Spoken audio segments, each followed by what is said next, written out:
process in that kind of made things happen or you found useful? Just to summarize, um, things that stuck out for me was that you didn't necessarily know that this grammar thing was going to go anywhere, but you were just sort of trying things out and it just happened to stick, and you were able to get a book out of it. And you were able to, have publishers coming to you to say, hey, this is, you got an audience, we want to jump on board with that. And so you were able to sort of take some of the models that you found were working with that, and then expand that to the quick and dirty tips. And we talked to you about how you're exploring different ways to monetize or augment what you're already doing and trying to keep a handle on it all. I remember asking you about, like, oh, you've got a lot going on, how are you keeping a handle on it all? I do remember at the time you were saying you enjoy it, right? And you're sort of, you feel a little bit like it's a little bit more manageable because that you enjoy what you're doing and keeping up with it. And I do remember you giving a specific example. I can't remember what it was, but it was something about having an academic or like scientist friend and going out into the woods and sort of like enjoying their downtime. It was something that you were shooting for, I think, a little bit more. Oh, yes. Yeah. Yeah, I've no. So when I was a professor, I was a journalism professor for 3 years, Oh and yeah. um, friend who his office was right across from mine. Um, over Christmas, I think it was over winter break, he went to the East Coast to watch the maple syrup being tapped from trees. And I was like doing my second job during that time. So I was doing Grammar Girl while he was like taking these fabulous, like, to me, like if I take a vacation, sort of it has to have a purpose and I see family because it's the only time I get to. And he was going to watch maple syrup run from trees. And I'm like, okay, I'm doing life wrong here. I really learned from a lot of people in that department. Took like these great vacations, and I was just trying to cram as much work in as possible. And I think I spent a lot of my formative years in really intense environments. I was in a PhD program at Stanford, and then I worked at startups in Silicon Valley, places where your worth is really determined in a lot of ways by how hard you work. And I spent my 20s and 30s doing that, and so it was interesting to encounter people who lived life a different way, and it seemed in a lot of ways like a better way. I And then, forget whether which caused me to then quit that job. So I don't know if they felt good about that or not, but because I chose Grammar Girl because that is, it's just my main thing. I think there's two things that might be of interest that I've been talking to people about lately. yeah. Uh, One is, uh, well, the value of quitting things, actually. Mm. So, I had a science podcast before I did Grammar Girl, and it wasn't working. I mean, it was working. I liked it. It was clearly never going to be enough to make a living from. And so, I quit that to start Grammar Girl, and that was probably the best thing, I've ever done. But I wouldn't have done that if I had determinedly, stubbornly stuck to my plan of doing a science podcast. And I think there's a lot of philosophy in the world, like if you just grind away at something and commit yourself fully and just keep trying, that you're going to be successful. And I think the flip side of that is like maybe you should find a better thing to do. If something isn't working, there's probably a reason. You shouldn't do 100 more episodes of that. you know Right.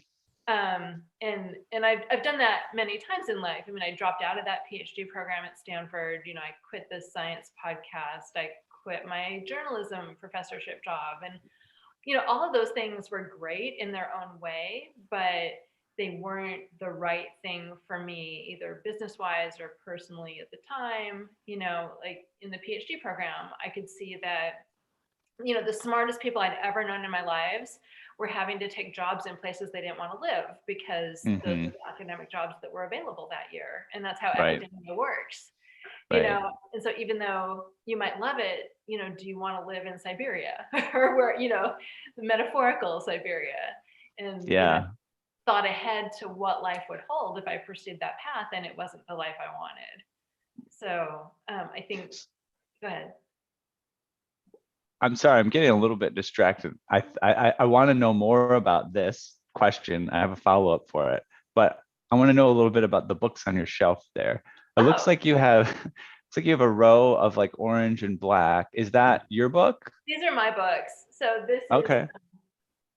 Grammar Girl Presents the Ultimate Writing Guide for Students, and it came out in paperback and hardback. Okay. And what's super cool, what makes me happy about this is there was a version with Scholastic. I don't know if you can see that. Uh-huh. Yeah, Uh, totally. you know, like as a little girl going to the Scholastics book Mhm. fair at school Yeah. and having my book be a Scholastic. Huge. That's huge. Yeah, Yeah, it's that's awesome. really exciting. Um, yeah, and then it's funny, my books, they're organized sort of by color now. Like Okay. these are all the white ones, and below here you can't see, but there's a blue and a yellow. Okay. We moved, I don't know, it's about 6 months ago, and I had to move all my books, so I organized them by color, which I'd never done before, and that's kind of fun. I like it. So you put the same colors in the same area, like oranges together, blues together. My Yeah, friend has it be a rainbow where like the they're like books a go little across in a wood, rainbow. and you can kind of see like here's a stack of blue. Right, right. Yeah, these up here just kind of randomly thrown up there. But I had initially tried to separate them all by color. So another topic would be compulsive disorders. Yeah. Yeah. I mean, it's funny. Like I wanted to have a sort of literary background for my calls. Looks good. Yeah. So going back to your question or to the topic you brought up earlier about being willing to quit and let go of things. Yeah. Are there things like right now at this moment that you're kind of letting go of or that you did recently that you hadn't mentioned yet or things Yeah. that you're thinking about or yeah. This is kind of the other thing. I think it was the other thing I wanted to talk about because so NaNoWriMo is coming up and Oh, yeah. National Novel Writing Month. And for a decade, I've been talking about writing a novel and off and on worked not very hard on writing a novel. And I was talking to a good friend and she's doing this hard business thing that she doesn't really want to do. And she asked me to do NaNoWriMo this year to support her. And as I was gearing up to do it, I was like, this isn't the right thing for me. This is not a good use of my time. And so I'm going to go back and renegotiate with her and find something that would be useful for me to do with that time to support her, like something I should be doing that I haven't done, but something that would actually help me in life or in business. Because like when sort of the rubber hit the road and I was thinking about spending an hour a day doing fiction writing, it just really became clear that that's not a good use of my time, at least not right now.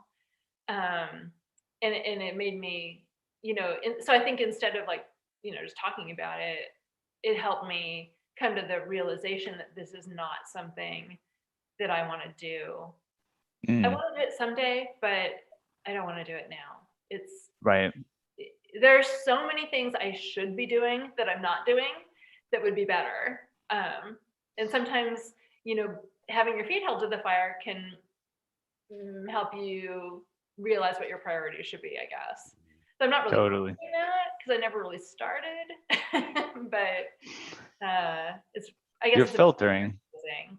Yeah. Yeah. I do a little bit of coaching, mostly business coaching, but just some sort of personal goal coaching a little bit. And I noticed that, and I noticed in myself too, but then I started to notice it in my clients. They would watch like a movie or read a book or hear a radio story or a podcast about some overachiever in some domain.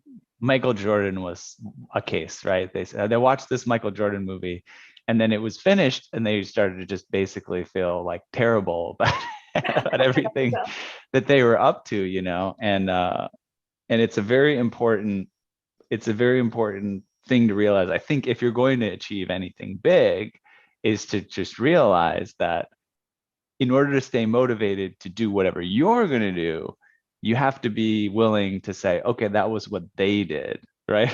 I'm not going to do that too, right? I'm not going to be, and I had that realization was like, well, I'm not, I don't think it's possible to be Elon Musk and Tim Ferriss at the same time.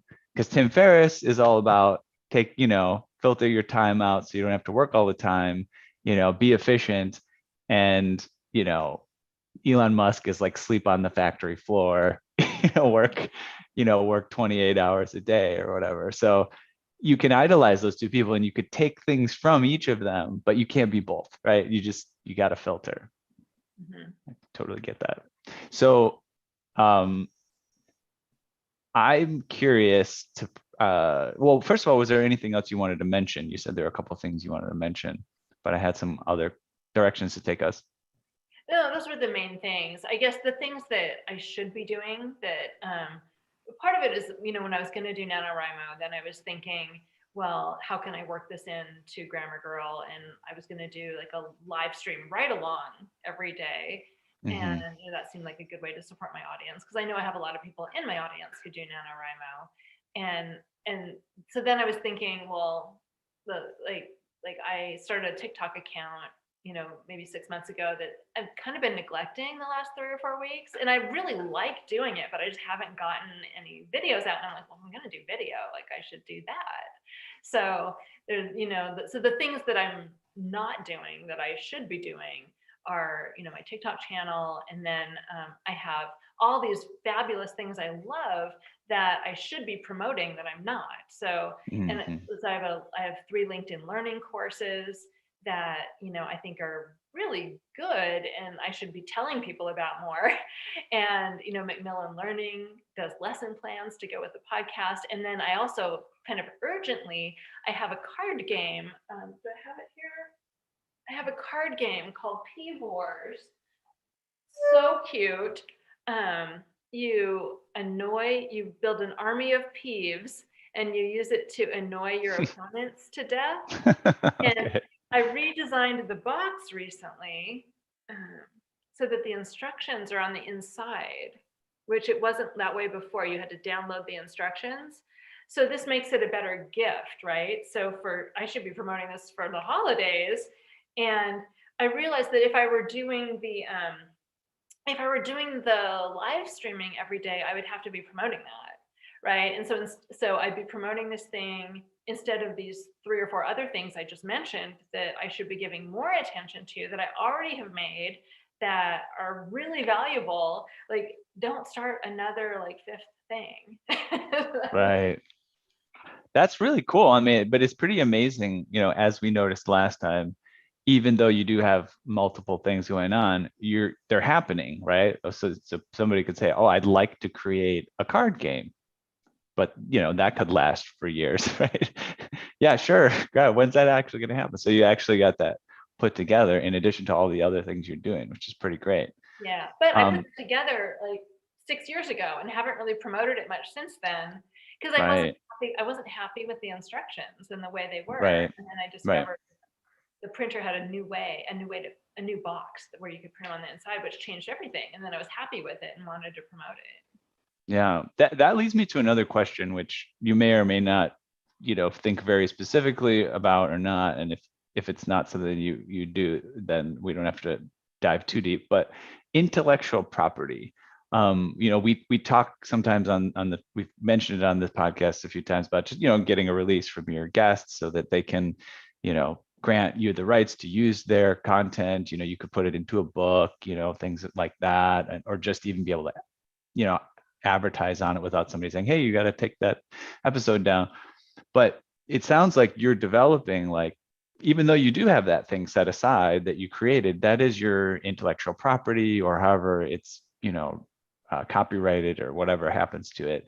Do you think very cognizantly about that, like that you're creating like a repository of content that you then use on into the future? And do you have any thoughts about kind of how others could think about that? Or Yeah, yeah. it's really important. So Grammar Girl is a registered trademark, and so is Peeve Wars. They, we spent like an insane amount of money defending the Grammar Girl trademark. There were people and when people infringe on it, I have to send them cease and desist and things like Yeah. that. It's a thing that we had to do in the beginning, because there was a dispute. So yeah, I think about it a lot, actually.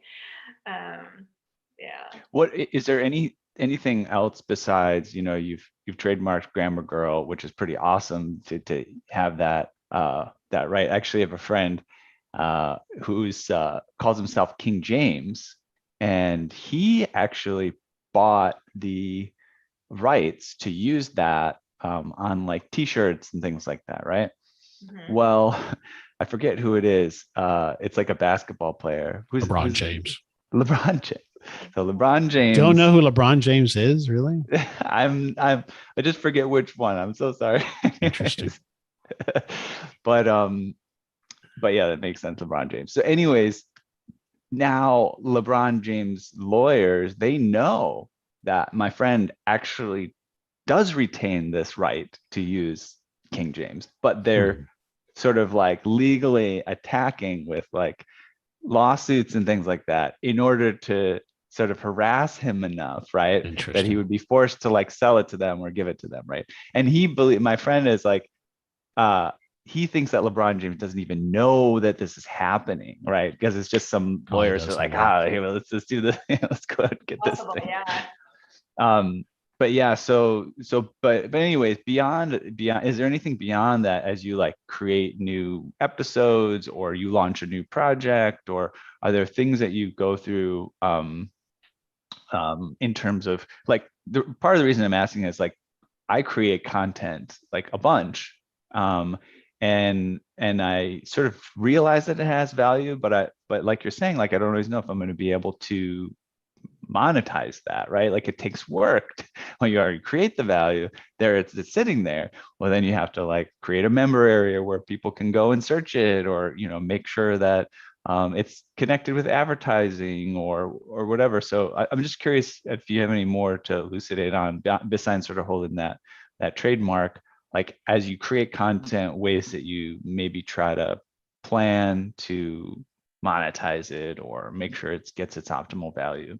I mean, one thing I've always thought from the very beginning is that, the kind of content I do, which is so evergreen, can be released in a lot of different ways. So, it starts as the podcast, but then because the podcast is scripted, there's always been a web page that goes with every segment of the podcast, and those do well in search. So we make money from web ads on the website as well as in the podcast. But then over the years, we've been able to repurpose that content or expand that content into, books, but also courses like the LinkedIn Learning courses that I do, and videos like the TikTok videos I do. And, sometimes I did some on YouTube and things like that, into social media posts that, drive traffic back to the website, but also create sort of a sense of community on, like the Facebook page and the LinkedIn group and things like that. So, and it's really, a lot of it is just, I did, do I still have one here? I did calendars. Here's the calendar. For 3 years, I did calendars, daily tip a day calendar. Turns out that's not a very good business because it takes almost as much work as a book, but you can only sell it for a year, right? So, it's funny because I was really excited. I always wanted there to be a tip a day calendar. I'm very glad that these exist, but I was really glad when it was time not to do them anymore because it was not a good business project. Yeah, that's so hard when something just feels like it needs to exist, but it doesn't feel like a good business. Yeah.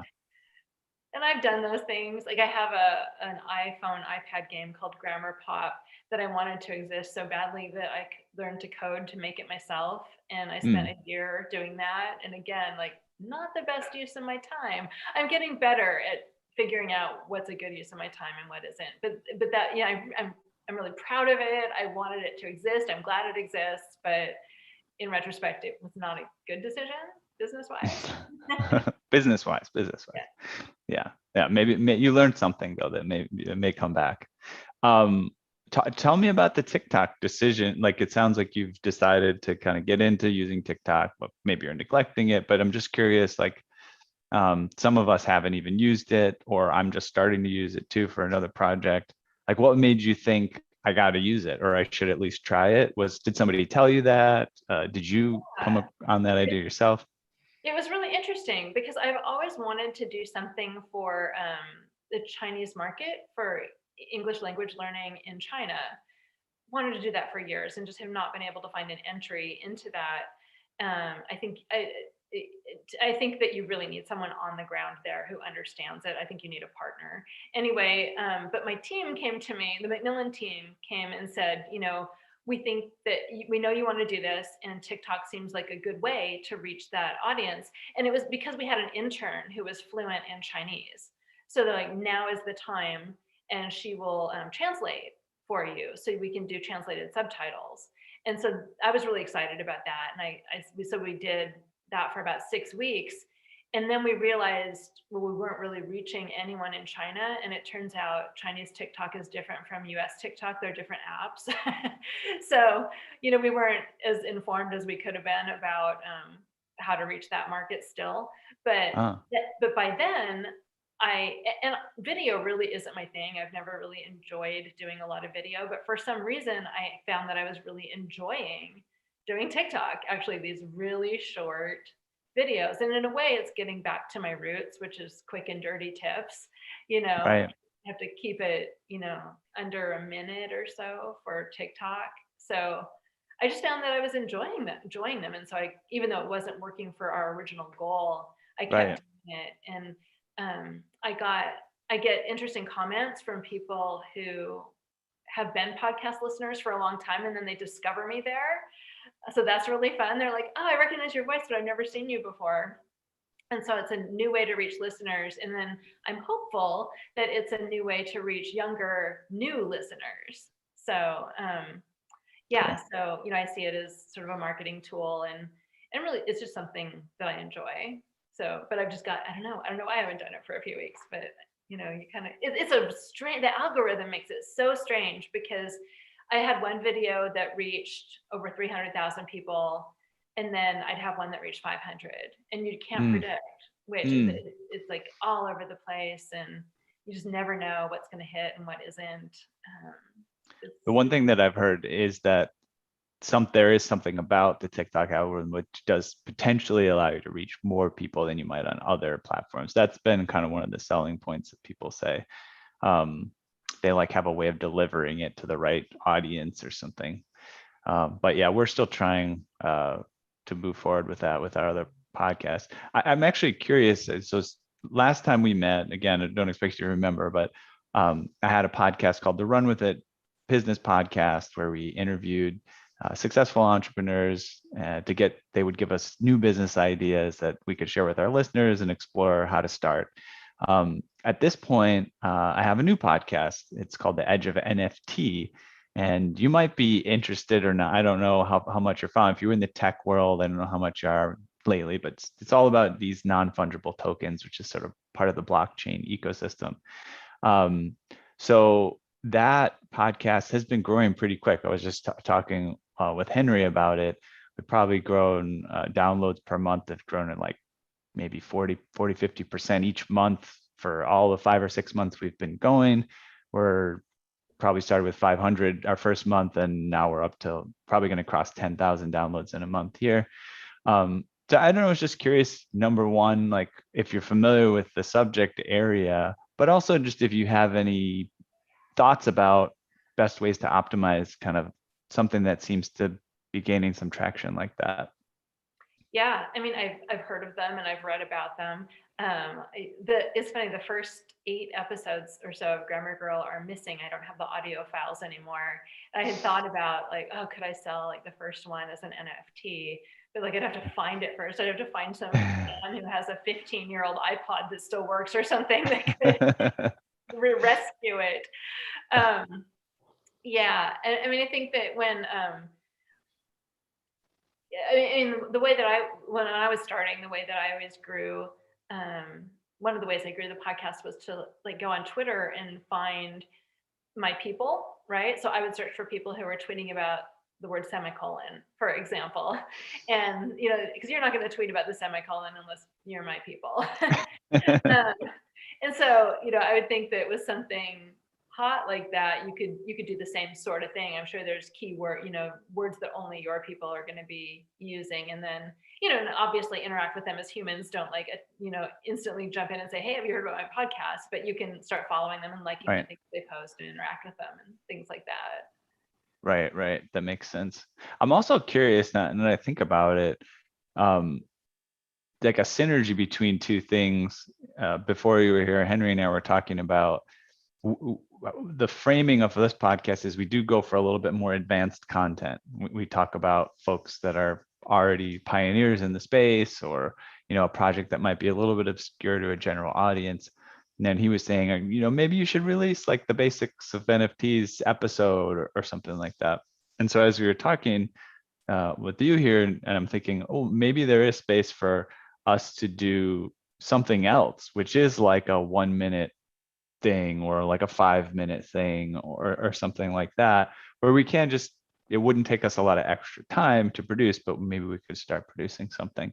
Any thoughts on that type of content? And do you think that's a solid intuition, or is I that do. maybe a I think rabbit that's hole? a good idea because it's such a new thing and so many people are curious about it but don't quite know what it is. And Mm-hmm. you could do a podcast and videos, and I can see that doing actually well on TikTok, like really short. An NFT is this, and and then here's where you go to get them, and just Mm-hmm. you could do a lot of really quick short videos that explain that, and also a quick podcast, and that would be pretty evergreen. I mean, it'll change because it's a very technological thing, but Right.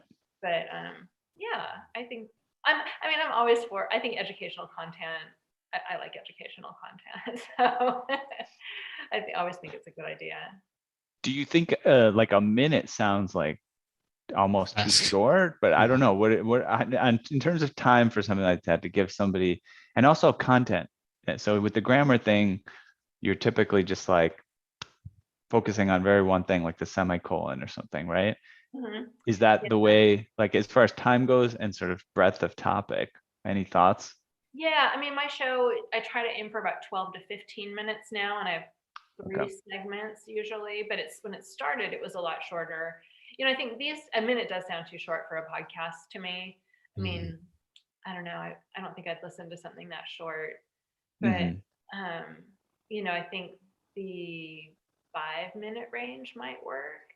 I mean, I think in a way, I think it might work better as a video. I mean, people are much more willing to watch. I think a 1-minute video makes a lot more sense than a 3-minute podcast, actually, Okay. in Right. terms of how people consume content these days. But Yeah. you could do, I mean, but you could have people call in with questions, and so then you play the question, and that makes it more engaging and also a little longer. And Right. you could do multiple segments, like I do. Yeah, that makes sense. Thanks. Henry, I'm curious did you have anything you wanted to Yeah, lots of questions. chat Lots of about? questions. All First of right. all, thank you. I must not have been the first time you were on, because I would have remembered. I was just looking through my notes. So thanks for being with us today. I got to know this name Minion. What's the origin of that name? Yeah, it's a family name. So my great grandmother's favorite flower was the mignonette. And so it's named after that. And my family calls me Minion, but I usually go by Mignon. So So it's correctly pronounced Mignon. Yeah. Interesting. Either way. All right. So I want to go back to the topic of quitting something, because as you touched on, that is perhaps the hardest thing for an entrepreneur type to do. And in fact, we're fed daily. I mean, this probably comes up almost every time I interview someone about what it takes to be successful in business is perseverance. Don't quit, keep at it, right? Keep digging. Eventually you'll hit gold. So it's such a different way of thinking about it, but this is not a new thought to me as well. My question to you is, are there any tips that you share on what to ask yourself to decide it might be time to quit and pivot? Is there? I mean, I usually agonize about it for a while. So is it a feeling then more than a question that you ask yourself, you think? I think I would rather say it was a rational decision, but I think it's a feeling. I mean, but I think the feeling can come from not being adequately compensated for your time, right? Okay. So before I was Grammar Girl, I was a freelancer for a number of years, and so I got really used to the idea that my time has a monetary value, Mhm. right? Like a lot of creative people don't get there, Right. but working in that way really solidified that concept for me. So if I'm spending 20 hours on something and I'm making $10, it's pretty clear to me that's not a good use of my time. Okay. So that's kind of validating. All right. This might be something I want to keep working towards, but if the business model doesn't lend itself to supporting the lifestyle I want, that might be one reason I quit something. Is that fair? Yeah. And also, I find that when I'm not feeling properly compensated, my attention wanes. And then Okay. usually I'll start something else. And so a lot of times it can be more of a drift from one thing to the other Okay. than a hard and solid quit. Although with with quitting the science podcast and starting Right. Grammar Girl, it was sort of a hard, I think if I remember right, it was sort of a hard and fast quit. Oh, and leaving your professorship, that was a hard quit as well. Yeah. It was, although I still do, I still stay in touch. Yes, it was. I mean, I Do really, you in part think, okay, well, what's the worst case scenario here? I can always come back to this. Is that one of the ways you justify it? it was when I decided to do, so when Grammar Girl took off, I was still doing freelance writing, and that was my primary source of income because there wasn't like a big, 15 years ago, weren't so many ads in podcasts. Yeah. But I knew if I quit freelance writing to focus on Grammar Girl for a year, I could always go back to freelance writing because I had very specific skills. I was, writing user manuals for DNA sequencers. Like there's not many people who can do that. So Yeah. I knew for sure I could go back. Right. I think that always have a backup plan is another thing I kind of live by. Yeah. Yeah. It's interesting Okay. too, as you explained it, you kind of gave a hint as to how you make the decisions, because you would say, well, if I do that, then I don't have time for this. If I do that, then I don't have time for this. And I Yeah, hear it's an you saying, opportunity cost evaluation that she's doing. Yeah. right. Mhm. Go ahead, Henry. Okay. Pet peeves. Obviously, that's a popular topic for you, a way to format things. You're a podcaster. Do you go on other podcasts as a guest? Sure. Yeah. Okay. So what is a pet peeve that you have of podcasters, especially when you're a guest on a podcast? I hate long intros, you know. I think it's because my show is so short. If a show doesn't actually start until 3 minutes in, I'm like, that's like a third of the way through my whole show. And you have that pet peeve as a listener as well as a guest? As a listener, I can't think of a pet peeve I have as a guest. Okay. But as a listener, like really long intros bother me. But, Okay. but like I'm just, it's so easy to fast forward. I just like bam, bam, bam, bam, bam. And it's like I learn the show. There are certain shows I listen to where I know they're just not going to start for 3 minutes. Yeah. I never listen to the intro. I'm that way with the Tim Ferriss show where it's like 5 to 8 minutes of commercials before he gets to the content. I'm the same way. Do you prefer a host now when you're a guest that has prepared and kind of knows your background, or doesn't prepare and wants to just have a real-time conversation? Is there a preference for you?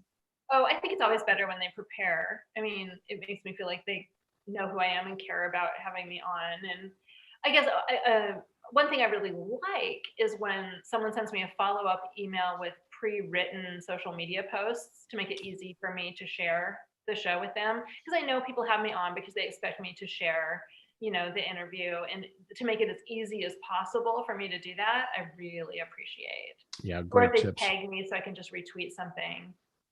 Got it. I like that a lot.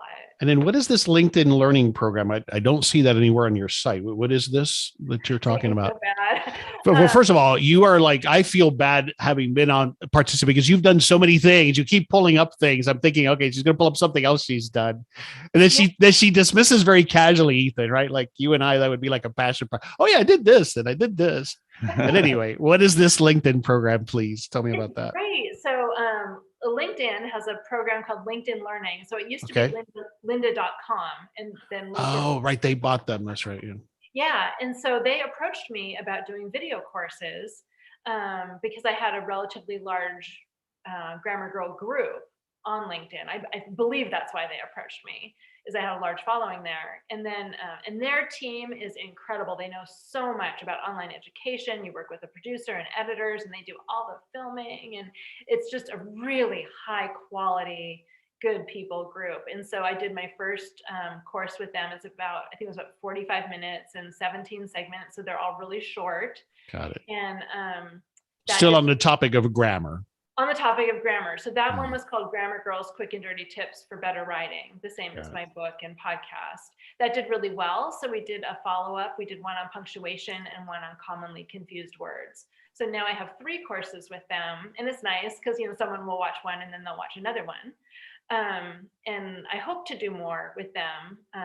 You know, it's on the, you know, on my to-do list to come up with another topic and pitch it and everything, but I just haven't. But I loved working with them, and I think they're really strong courses. So excellent. Yeah. All right, that's what I've got more questions. So those are the main ones. Thanks. Yeah, and actually, one of the things I really love about that is not only there's a lot of ways for people to get it free. So they have the 30-day free trial, but also a lot of the LinkedIn. I think more than half of the libraries in the United States offer LinkedIn Learning courses through their library websites. And so I can direct people there to get it free. I love to promote things that are free. It's just nicer. Love it. Thank you. Yeah, that's nice. Yeah, and also whenever there's like both free and paid versions of things, that's kind of nice. You know, maybe people have to work a little bit. Okay, they have to go to the library, or they have to go do a password, and then there's people who are like, I've got the money, I want to pay. You know, and either way I get paid the same, so you know, it's that's even better. Yeah. And what is that? Do they just offer you, did you have to negotiate heavily? Do they just have like a flat agreement? Or I think it was a flat agreement. I mean, I was happy with what it was. Nice. Seems fair. That's cool. Yeah. Well, you know, one thing I'll pass along here with regards to the NFTs, one thing that we're seeing is that community is actually a really interesting thing that makes these NFTs valuable, and adding a certain utility to them. So if you were considering doing something with the NFTs, it could be fun to do something where by holding them, people might have privileges to be part of a community, part of a Facebook group, part of a, you know, access to some courses, like whatever.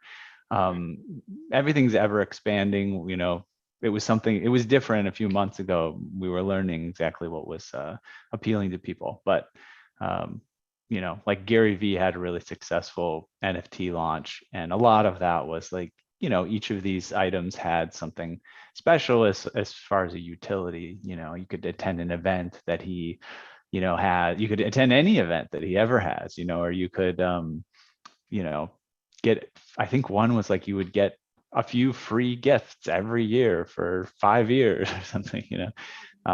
So that's if really you do consider that path. I haven't heard of it that way. So it's almost like creating your own like loot box or game with in-app purchases that get people like privileges or bonuses.